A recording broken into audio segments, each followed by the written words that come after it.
In the winter season, around December 25th, the people celebrated the winter solstice.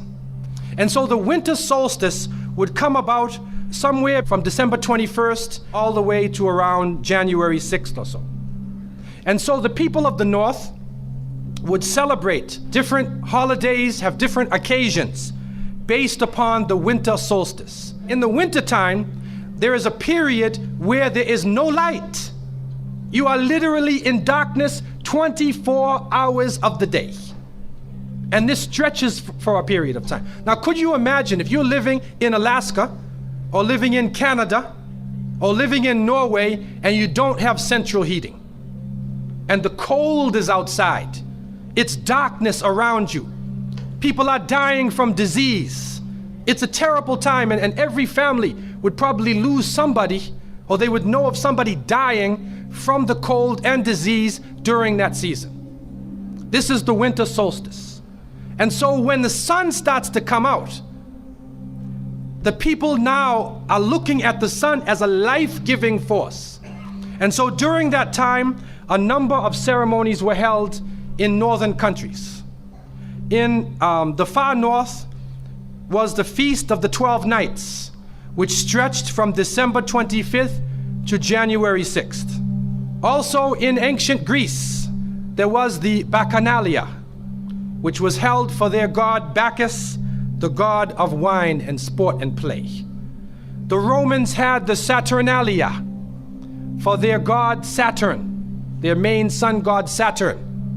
And so you find during these times that the people held ceremonies in the north. They would burn bonfires. The light was important, the fire, because the fire represents the light, the life-giving force for those who worship nature. Also in the north, they recognized that there was one tree that despite the cold would still remain alive, the evergreen tree, the fir tree. And so in some cases they would take this fir tree, believing that there was powers of life within the tree, and they would put it in their homes, set it there and put a light on the top of it, or burn them in the front, or they would make mistletoes and put them over their doorways, a type of what we would call ta'weez or tamima. It is an amulet. And they would hang the amulet over their doors, hang the amulets in their home, hoping that this fir tree, that this so-called life-giving force would protect them from the danger of the winter. And so their ceremonies developed around this. And this went on for hundreds of years. We also find in the ancient northern countries, and the Druids of the north, they carried out special ceremonies surrounding the mistletoe and surrounding the fir tree and the beliefs, and they would meet within circular areas. And they had a secretive cult that spread throughout the far northern countries. One of the interesting individuals, and you can look this up if you can find it in the dictionaries or encyclopedias, is a man called Mithra or Mithras. This is a very mysterious character. And when you look at history, you find that this individual called Mithra was born on December 25th. His day of the week was the 7th day of the week, that we still call Sunday. He was supposed to be the son of the sun god himself, and they had a special sacrament made up of bread and wine, and they would make this drink during this time, and supposedly he died for the sins of the people. Sounds familiar, doesn't it? But when you try to find Mithra or Mithras in the encyclopedias, they, through state intervention, erased the name. Why is this? That is because after the time of Jesus, Isa alayhi salam, when the message began to spread and they went north, and you'll see within historical writings that Barnabas, one of his disciples, met a man named Saul or Paul, who later called himself Paul. Paul said he saw Jesus on the Damascus road, and he went to the disciples, but the disciples turned against Paul.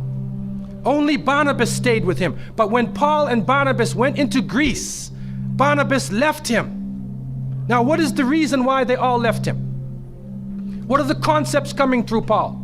Many people say, well, they left him because he was Saul before and he used to torture the early followers of Isa alayhi salam. But also you can see, and if you look at present day Christianity, that most of the concepts of the Trinity, of the blood sacrifice, the original sin, and most of the concepts which relate to more than one God are coming through Paul. The preachers are quoting Paul sometime more than Jesus during their sermons. And so Barnabas left Paul. And somewhere in the early days, in Rome or Greece, somewhere in that area, those missionaries who were teaching the teachings of Jesus, Isa alayhi salam, met with this force coming from the north. And so you will see in ancient Roman history that in some cases the Roman emperor would go out to the Colosseum and the gladiators would be fighting each other and everybody's cheering for the gladiators. Sounds like one of our football games. They would go to the Colosseum, right? And the gladiators would fight. And then if one of the gladiators was down, and they would look at the emperor, should I kill him or not? And if he wanted to kill him, he would go like that, right? You know, that sign down. If he said keep him alive, he goes like this. You know how we use it today? Yes. Okay? He gives that sign. Okay? One of the terrible things happening during these rituals at the Colosseum is that they would bring the Christians out, literally men, women, and children, and feed them to hungry animals. They would take a hyena or a wolf or a lion and get it hungry and crazy and beat it and throw raw meat at it and then send it out on the people, and they would literally cheer and watch as the animal ripped the bodies apart. This is a terrible culture. Tear the bodies apart. And so somewhere along the line, somebody who couldn't take the torture, who felt that maybe we can win these people over, made a compromise. And you start to see changes going on from the early part of the Christian era in Southern Europe, where the major ceremonies held by the nature worshiping people are combined with Christian names and Christian ceremonies, and therefore what comes forth to us is a mixture with the two streams coming together, where you get a monotheistic name or a monotheistic character with a pagan ceremony. And so the mixture of this together is what is giving us the present day holidays that we see. Number one, we understand that Isa alayhi salam, according to the different reports of the different scholars in many religions, he was not born in the cold weather. History shows us that he was born during the warm weather. Even in the Christian traditions, they have the belief that the shepherds were tending their flocks outside. And in Palestine, you cannot keep your flocks outside. In the wintertime, in the evening, you bring them in because it's cool at night. And so it was the warm weather. It was also the time of the taxes in the north. In the story coming in the Quran, when we see the mention in chapter 19 in verses 24 to 25, and we see the mention of the story of Mary, because it is the belief of the Muslims that Maryam, may Allah be pleased with her, was a virgin, and she had dedicated her life to the worship of one God, prayer and fasting, and by the power of Allah, that the Creator breathed His Spirit into her, and she conceived Jesus. He said, be, and it is. She conceived Jesus, Isa alayhi salam, without a father, without a man. That is a belief of Islam. It is also a belief that when she felt the pain of the pregnancy, that the angel came to her and told her to go outside of the city. She went outside of the city to a remote area, and there she found a palm tree, and she found water. And it was speaking about rutub, janniya. It was speaking about a type of rutub, or a type of dates. And those who know, who have lived in the desert area, know that when the dates become ripe, when you start to see the color of the dates change, because dates are not brown, you know. Dates are originally red and they're yellow, they're other colors, but they turn the brown. It's at the height of the heat that the dates become ripe. And so it's at that time that she gave birth to Isa alayhi salam. So from different points of view, different historical points of view and different religions, we understand that Isa alayhi salam was not born during the winter season. He was born in the warm weather.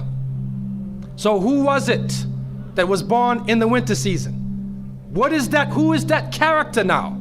Let us become detectives and try to find out the answer to this problem. Number one, you have to understand this concept of Saturn, the concept of Bacchus. When they are portrayed by the different artists who drew pictures of them or the sculptures, they're usually portrayed as a heavy-set man with a white beard. And when in the Sistine Chapel, Michelangelo drew his picture, you could see the long flowing beard, and there are actually pictures of this man on a sled being drawn by snakes with wings. Snakes with wings. Snakes do not normally fly.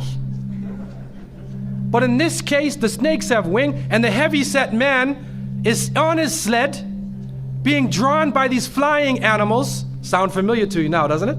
He's being drawn by the flying animals. He's performing miracles.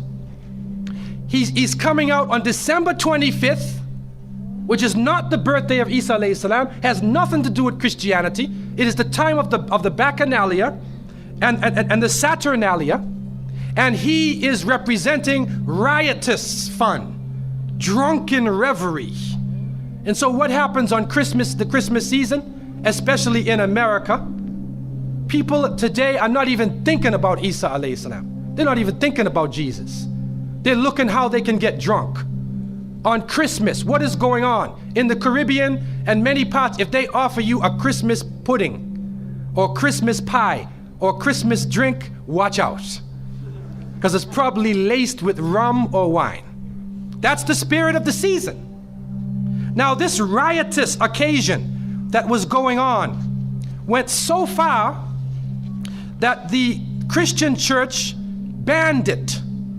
And the Church of England, according to historical sources, actually banned it all the way to 1647. It was prohibited in England to celebrate Christmas because they saw Christmas as being a pagan holiday.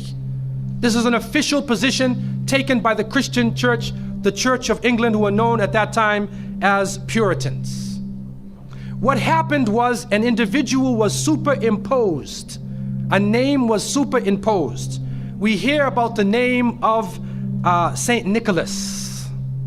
Saint Nicholas. Now, Saint Nicholas himself is actually coming from the ancient writings of Beowulf. And in these writings, which are done in the Scandinavian region, we find the name Nick or Nickel or Nicker. He was known as a demon, the demon of the north. He was known as the evil spirit of the north, the name of Odin, the evil principle. And so in Germany and in many of the northern countries, the people actually looked upon this so-called Saint Nick as being an evil force, and they would tell their children in the wintertime, don't go outside, because if you do, Nicholas will come along, Nickel will come along, he'll capture you, put you in his bag, and take you away. And so they used it as a negative concept. In Isaiah, in what is left of the Bible, in chapter 4, in 14:13, the devil is known as the prince of darkness. And it is an understanding that his throne, the seat of his power, is in the north. Somewhere in the north is the seat of power of this evil. And so the Germans also, when they depicted this Nicholas, or this Pelsnickel, as they would say, Pelsnickel in German, it means a furry devil. When they depicted him, they depicted him as a man with red fur. He had red fur coat, and his base was in the north, and he was the essence of evil. And the Church of England till 1647 took the position that this celebration could not go on. So what we are actually seeing is that the Christmas occasion was actually the time of evil. It was the time of the belief in the Saturnalia and the Bacchanalia. And because of this, they shifted the occasion to New Year's Eve. They shifted all of their feelings and their merriment and their evil to New Year's Eve. Now, before we go to that, looking back at Christmas, what is happening now in Christmas season? I don't know what goes on in Miami, but in the northern cities, on Christmas occasion, they put lights around and Santa Claus parades. Do you have a Santa Claus parade here? They have Santa Claus parades, and St. Nicholas is outside and he's in the streets and everybody's talking about St. Nicholas, and the poor children are taught that St. Nicholas is going to come down your chimney. Most people don't have chimneys in Miami anyway, but a 350-pound man is going to come down your chimney and bring you presents and keep his clothes white and red, and go to all of the homes in the area and put presents in your stockings and put presents under your tree, and then fly back out into space. And the poor father who sweat and toiled all year to get you the presents gets no credit for the present given to the child. St. Nicholas comes down the chimney, gives you this present, flies off into the night. And many of us were raised thinking, believing in this. Some of us would sneak into the night and look and see our father putting the present under the tree. We knew what he was doing anyway.